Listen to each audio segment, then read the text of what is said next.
So, Bernie, you grew up in Dublin. Was there anyone in your own family that was musical? Um,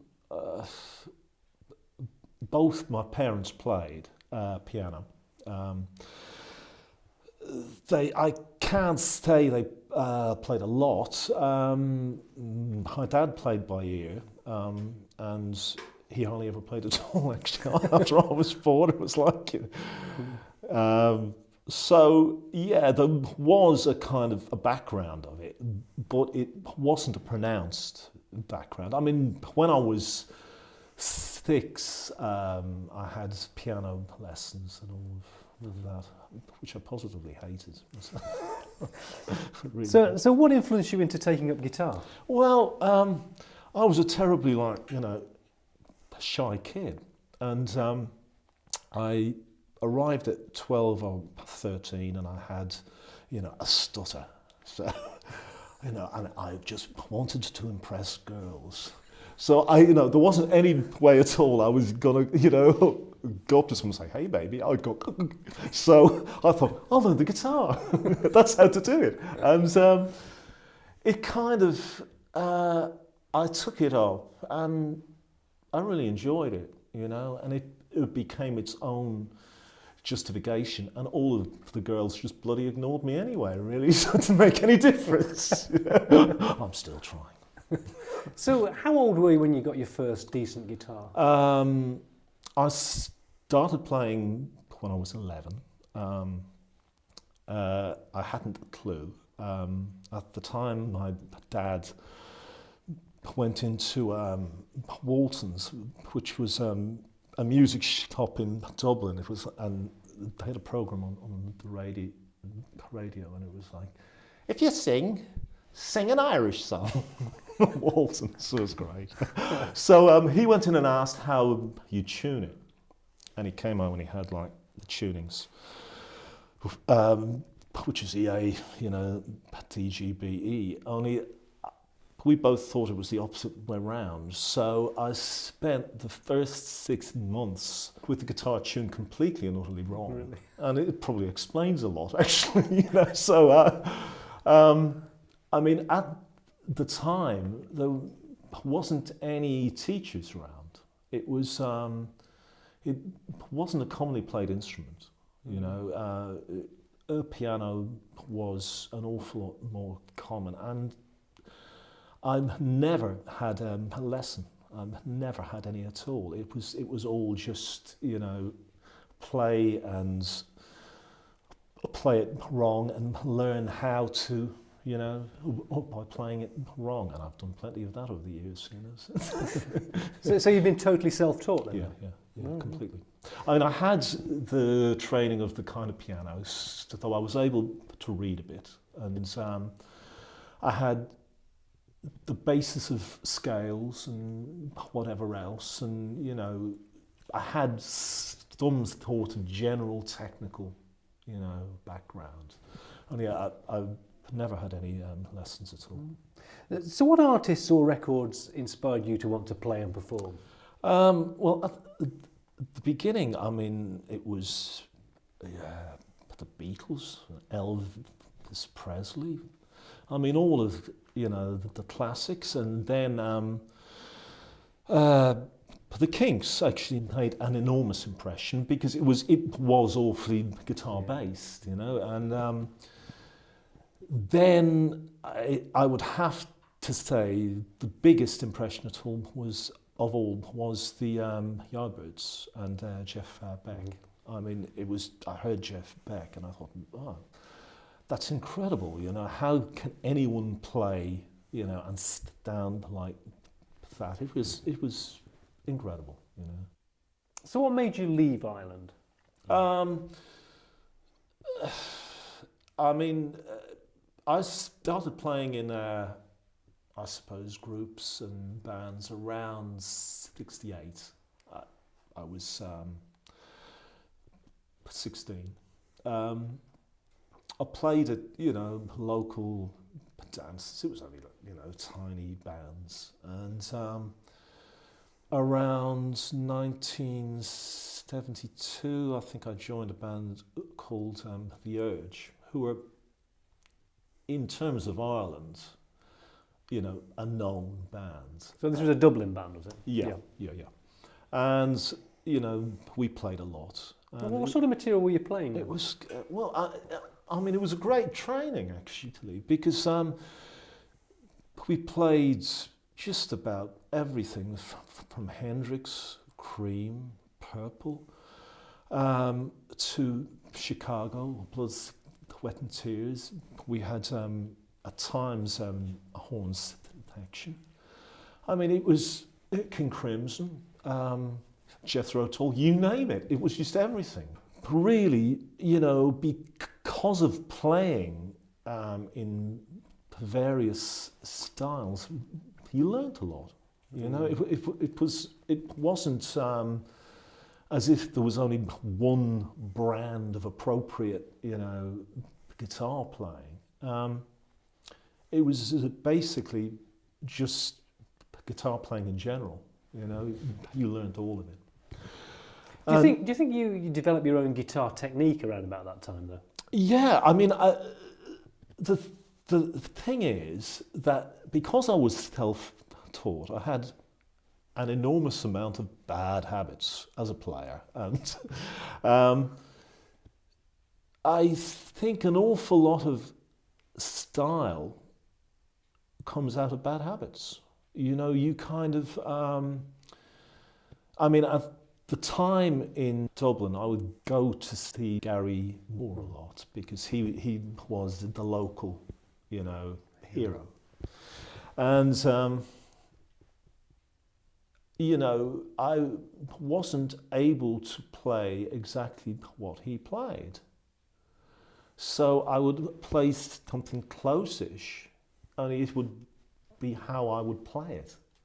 So it didn't have that, you know, the American guitarist syndrome where everyone plays exactly the same techniques. And it was based on the things I was able to play and, you know, the fact that I was incompetently copying better players, which is, I mean, you know, obviously you pass all of that out at some stage, but you have developed a style, a personality. And I hadn't ever any real interest in trying to sound like anyone else, or if I had, I was obviously so crap at it that, you know, I wasn't able to sound like anyone else. I just sounded like me, you know, which is you know, character, I suppose, of a sort, really. And it's also at the time I started playing, seriously, I was an enormous fan of Clapton in the Blues Breakers. So I loved his sound, so I was after a Les Paul.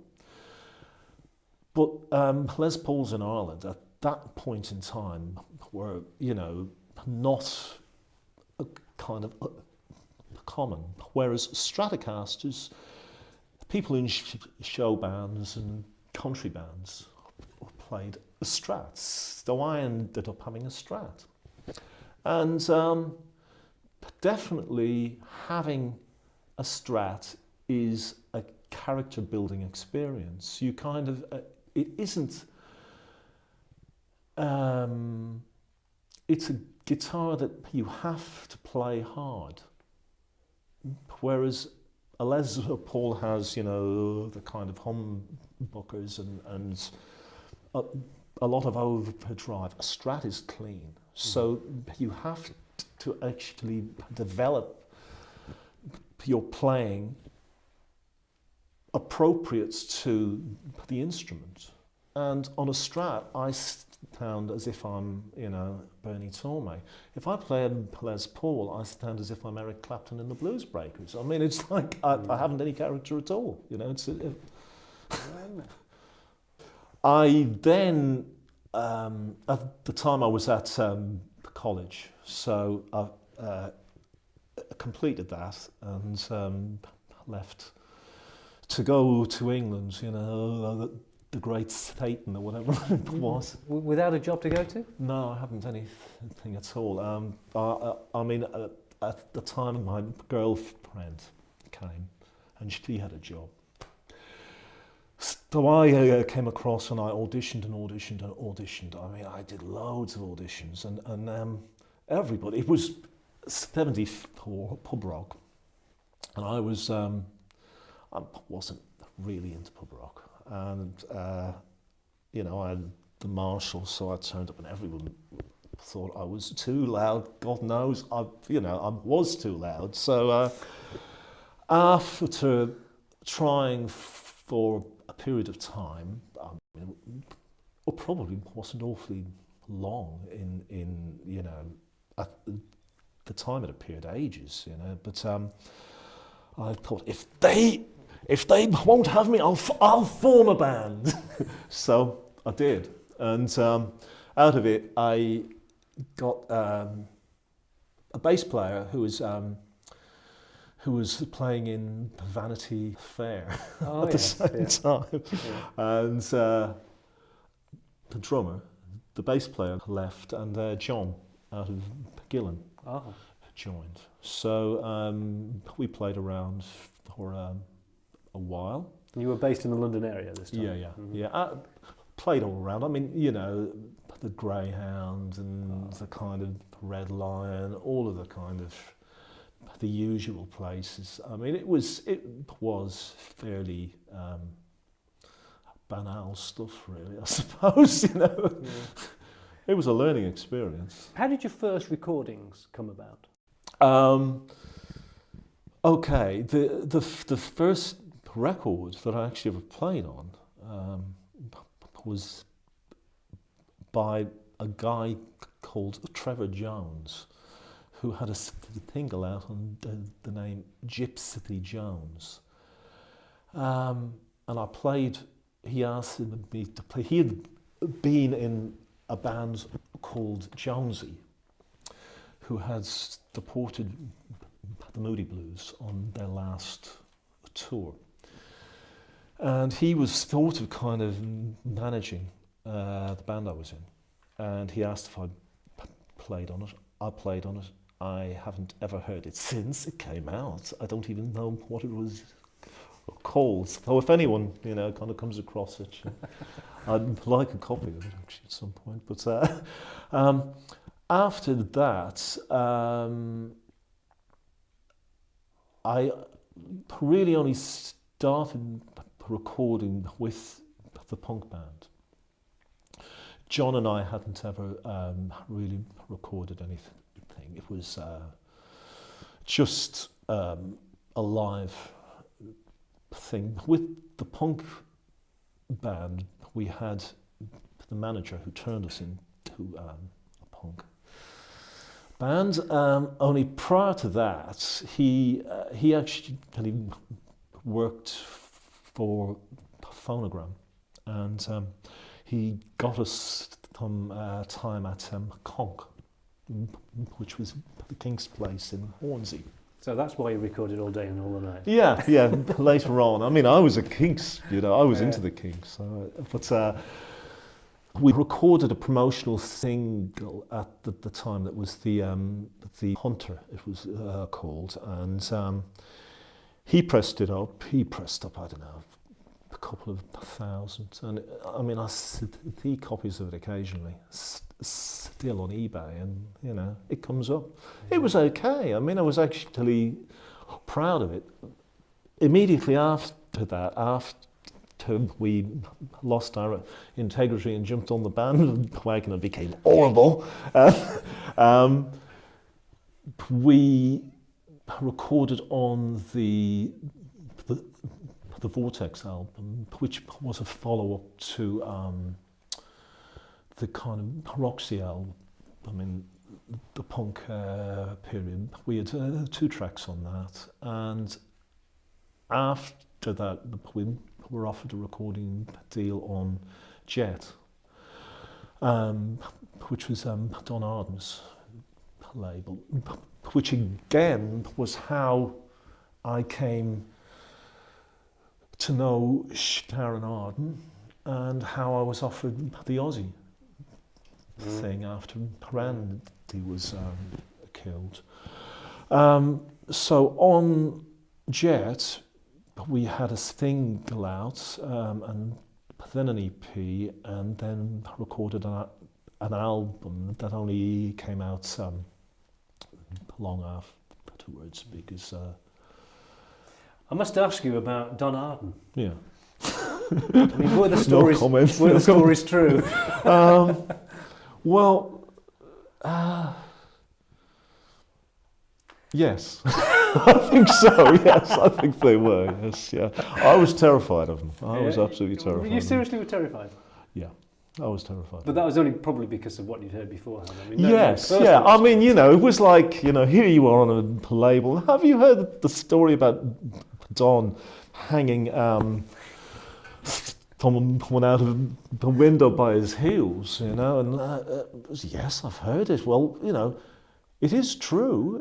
It's, you know, and there was all sorts of tales. I mean, you know, Don had come up out of that period in time when, you know, it was pirates, you know. I mean, you had to be tough, you know. Peter Grant was Don's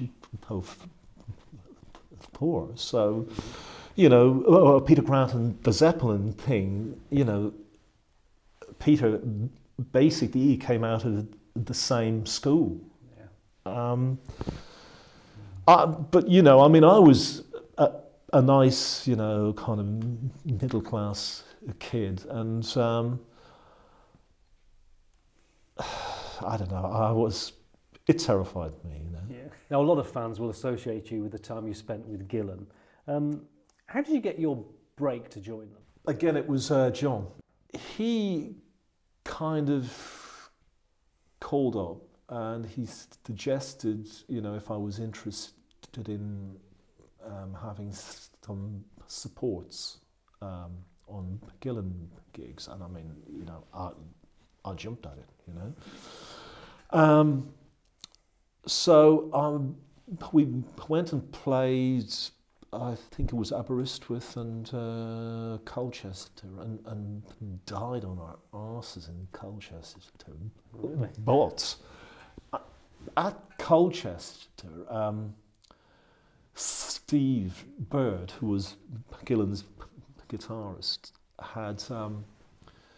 he had sound problems, and he wouldn't let us have a sound check. He was like kind of going, you know, the way guitarists do.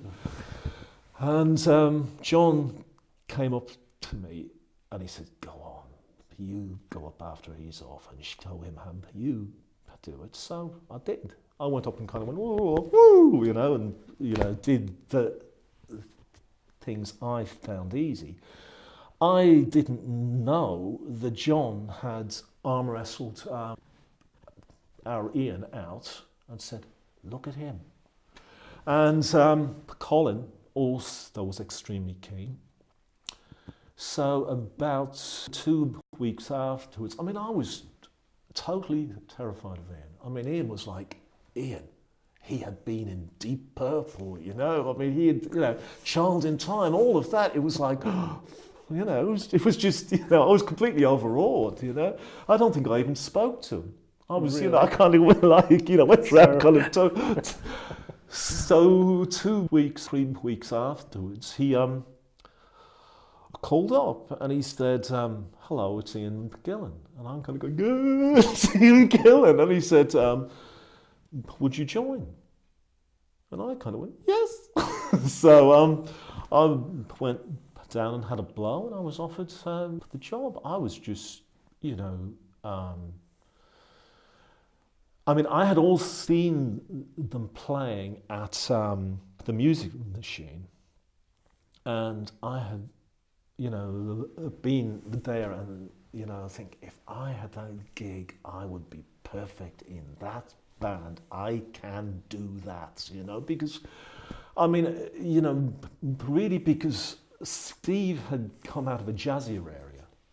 I was a rocker. You know, I was like into the, you know, the whole, you know, Yeah. kind of Townsend and, you know, the posing and, you know, jumping around. I, you know, enjoyed all of that. So I was just, when I was offered it, I mean, I thought, yeah, you know. I mean, having said that, I thought everyone in the band, I thought they were, you know, a complete bunch of old farts, really. But, I mean, it was like, you know, Ian. You know, he was an old fart, but he was Ian. You know, so that was all right, you know. What was Ian like as a person to work with? He's a lovely bloke. Ian. I mean, he's, you know, a charmer. A great guy to have a drink with, and terribly kind of easy to, you know, get on with. There were enormous problems from the word go in that Ian isn't a band leader, I don't think, by psychology.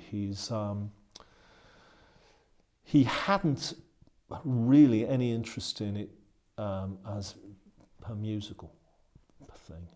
And he hadn't, strangely, any great amount of input, you know. The band created the picture, you know, that he sang on top of. So when it was a jazz rock band, or when it was Purple, or when it was Episode 6 and a kind of a harmonies band, he was great in all of them. But the point is that he hadn't the kind of the nous or the sort of exclusion to say it has to be rock. Right. He hasn't got that sort of judgment. I mean, it's, you know, to be honest, I think if you asked almost anyone who worked with Ian, and I mean, he is positively bloody incredible. I mean, what a stinger. I mean, he's great, you know. But he isn't someone who has a great view on what he ought to be doing, if you know what I mean. Mm-hmm. He just enjoys doing it, whatever it is. He likes audiences, he likes touring, and he likes singing. And he isn't a creator of a band in, you know, the sense of having an image of how the band ought to sound. So he's more as a team member then, rather than a... Well, yeah, but the problem is that, I mean, that isn't how he sees it.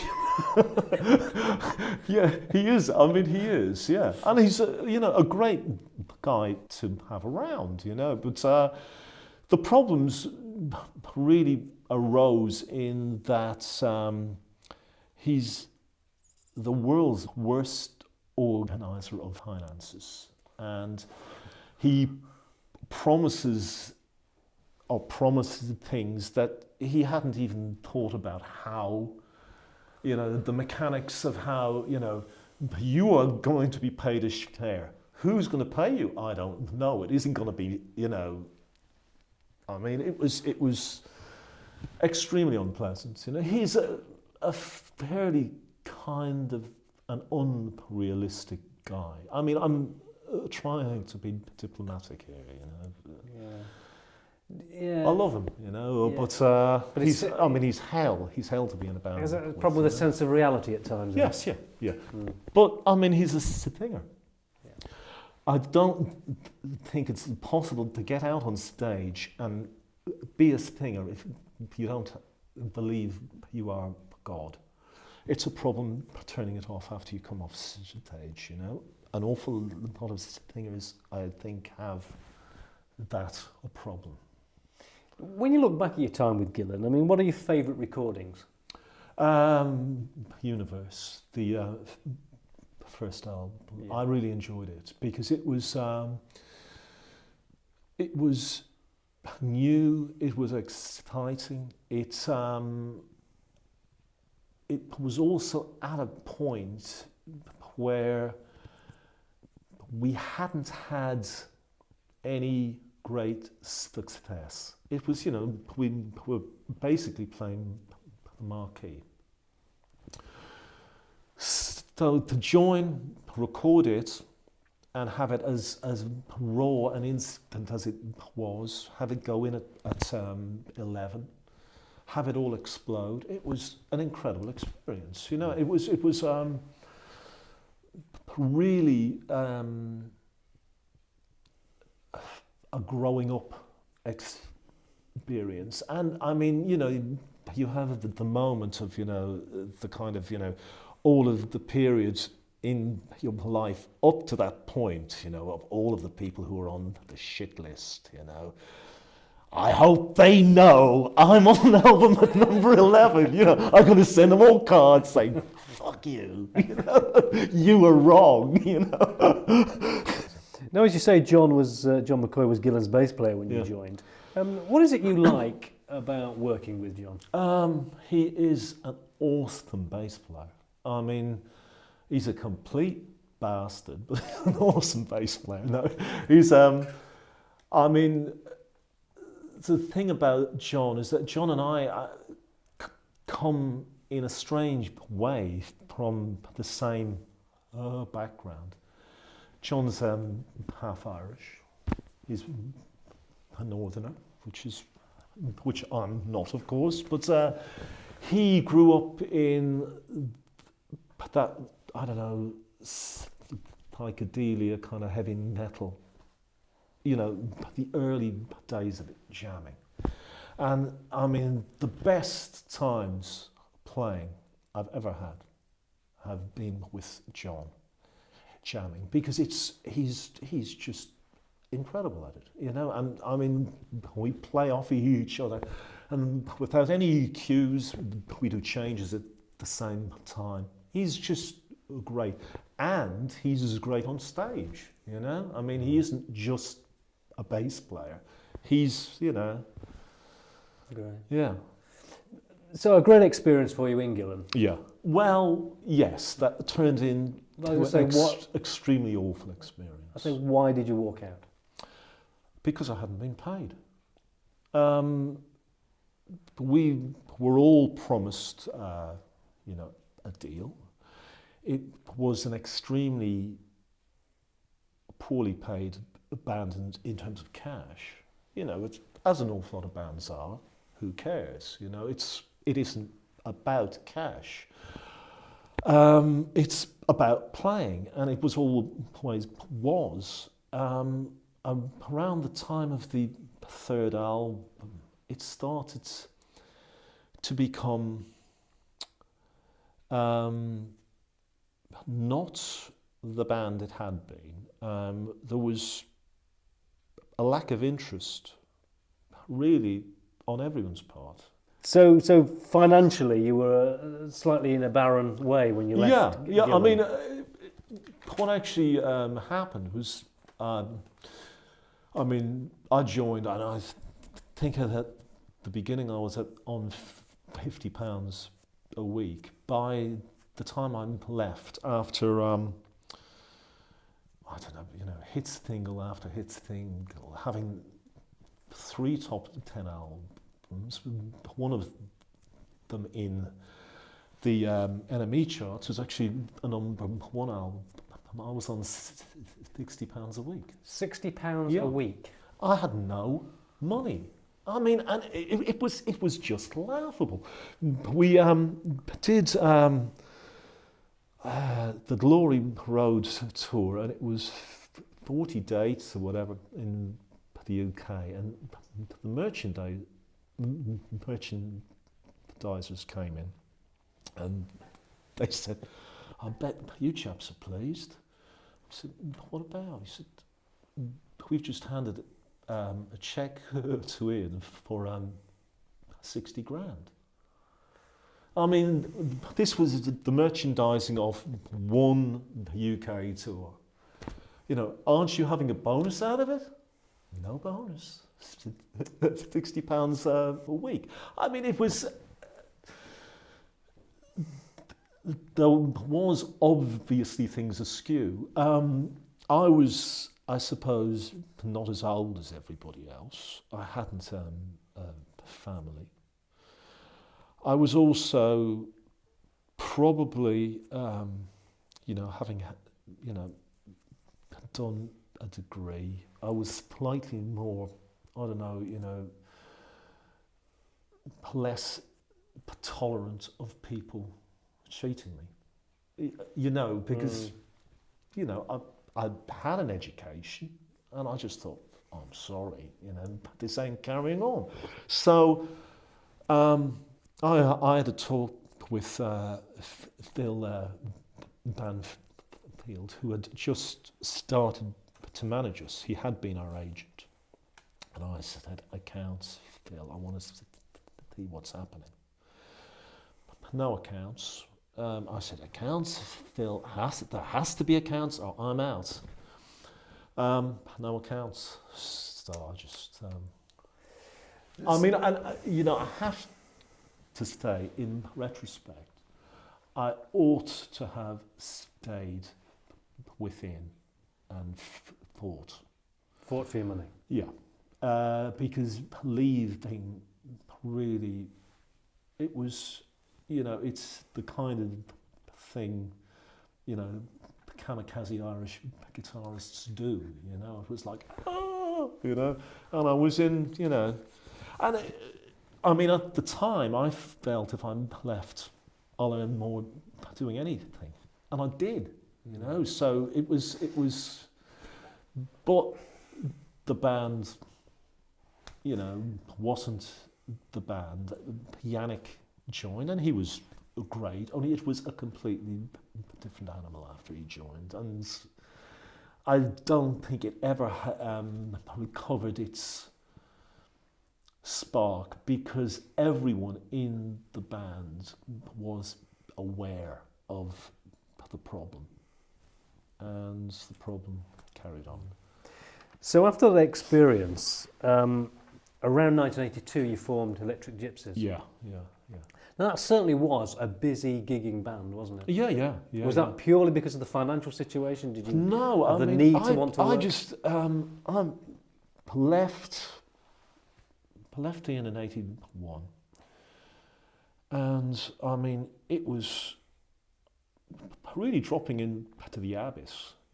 The people who I had been closest to, I'd spent 2 years having all of these people around, John and Nick and Colin and Ian, and the crew, are part of the kind of clan, I became a non-person, and for a long time I didn't speak to anyone at all out of that situation because they, I think, had a problem in that they hoped I was wrong.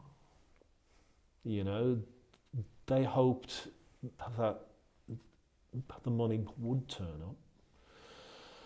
And I had a problem with all of them because, but it was a rough period.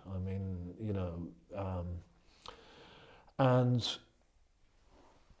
forming the kind of Gypsies was, I don't know, a kind of an attempt to get real again. Back to your roots in a way. Yeah, play in more places and just enjoy playing, because it had arrived at a point that I wasn't enjoying playing.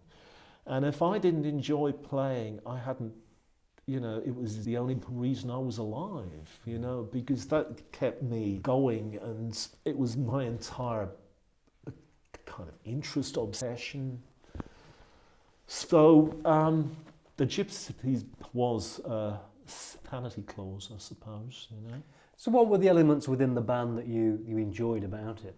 it was awfully uncomplicated. You know, it was a three-piece. I mean, you know, it wasn't the best band on the planet, you know, because, you know, God knows I'm not Pavarotti, you know, so it was like, you know, it had, you know, limitations, you know, to begin. But it was great in that it was a jammy band. I was just able to go out and play, and, you know, it wasn't carting around, you know, 10 crew and you know, I don't know, a point I left in Gillen, everything seemed to be more important than playing. It was all, you know, about hotel rooms and I mean, it was, you know, true of me too, you know, but it was, I don't know, reality again. It was just playing and playing clubs and small halls and colleges. I mean, Great, I really enjoyed it. You know? yeah, looking back now, would you say that's probably one of the most enjoyable periods of your playing career? Yeah, definitely. Yes. I mean, because it wasn't, it was also a good period in that there was an awful lot of places to play, but there was audiences. You know, I mean, both of those things changed, you know, later on, you know, after the... Also in your career, you've played with Ozzy Osbourne. What was Ozzy like to work with, and were you a Black Sabbath fan? Not a fan, actually, of Ozzy or Sabbath at all. I mean, you know, I suppose I was a kind of a Zeppelin fan if I was, you know, into any of those bands, Purple too. But Black Sabbath, I hadn't ever really got off on. I mean, it's a matter of taste, you know, so I hadn't any interest in them. And they always seemed to me, I mean, the whole Black Magic and, you know, it's like, please, you know, it's just sad. I always thought it was anyway. But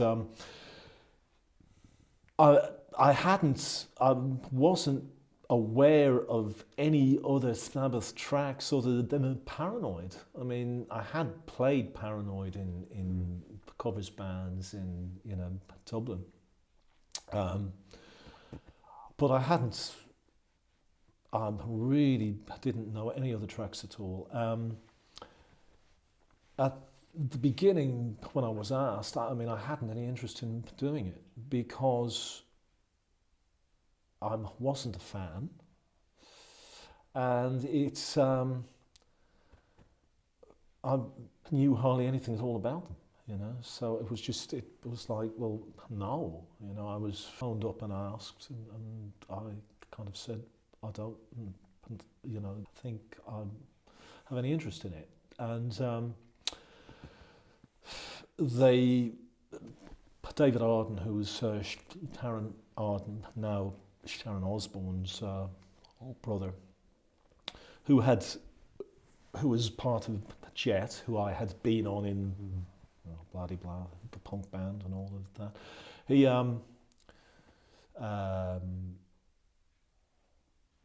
was extremely persistent, and he, you know, said, Bernie, it's £2,000 a week. And I said, oh, is it, David? Oh, I'd love to do it. You know, so, well, I mean, to be honest, I thought about it. I kind of said, I'll have a think about it. I phoned up Phil Banfield, who I was at that point on speaking terms with, and Phil had been Ian's manager, and he said, do it. So I kind of said, oh well, yeah, I suppose the money had come in extremely handy. But I have to say, I hadn't heard any of Ozzy's solo stuff, and I was expecting it to be Sabbath-like. So I went in and got the records at Jet, and I was blown away. Randy Rhodes was just such a great guitar player. He was, and having heard it, I was thinking, well, yes, I mean, I'll enjoy it. I'll enjoy trying anyway, So it was. So you enjoyed the experience? I did, yeah. I mean, it was. I enjoyed the experience in that, it's a great experience to play in Madison Square Gardens. I mean, incredible, just great. I mean, all of those US stadiums, and I mean, it was, I hadn't done anything at all to justify it. That was the best fit, I just came in and did it, really. Yeah. It was great, and everyone was going, Ozzy, It was a real experience. And what's he like to work with? He's great. He's a lovely bloke, Ozzy. I mean, he's just great. I mean, he's, God knows he isn't the greatest singer on the planet. I mean, as he says himself. But I haven't ever seen anyone, and I mean, this is honestly true, in terms of anyone I've ever played with or seen who inspired the same sort of love of his audience.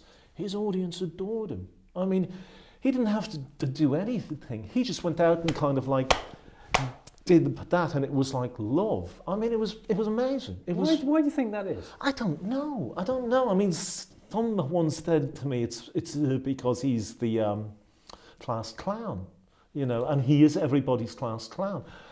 I don't actually think that's true. I don't know what it is. He has a real special personal thing. I mean, he really has, I mean, as a person.